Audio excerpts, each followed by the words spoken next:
જય માતાજી।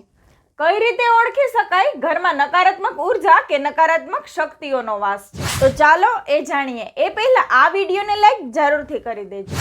ઘણી વખત એવું બને છે કે ઘરમાં કોઈ પણ કારણ વગર કલેશ કે ઝઘડા થવાનું વાતાવરણ સર્જાય છે અને ઘરમાં આવક હોવા છતાં પણ ખર્ચ વધી જાય છે અને લક્ષ્મી સ્થિર નથી થતી અને અચાનક જ દવાખાનાના ખર્ચ આવી જાય છે। અને આવા સંજોગોમાં ઘણીવાર આપણને એવું લાગે છે કે ઘરમાં નકારાત્મક શક્તિઓ તો નથી ને।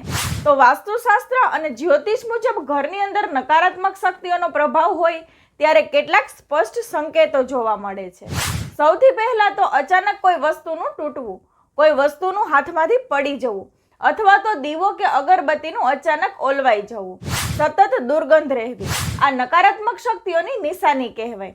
ઘરના સભ્યો વચ્ચે અચાનક ઝઘડા થવા, ઊંઘ ન આવવી, સપનામાં અજીબો દ્રશ્ય દેખાવા, આ બધું નકારાત્મક શક્તિના લક્ષણો કહેવાય। જો છોડ સુકાઈ જાય તો આના ઉપાયમાં રોજે ઘરની અંદર ગંગાજળનો છંટકાવ કરવો અને સાંજના સમયે કપૂર, લવિંગ અને સરસવ માટીના કોડિયામાં મૂકી તેનો ધૂપ પણ કરવો જરૂરી છે। જય માતાજી।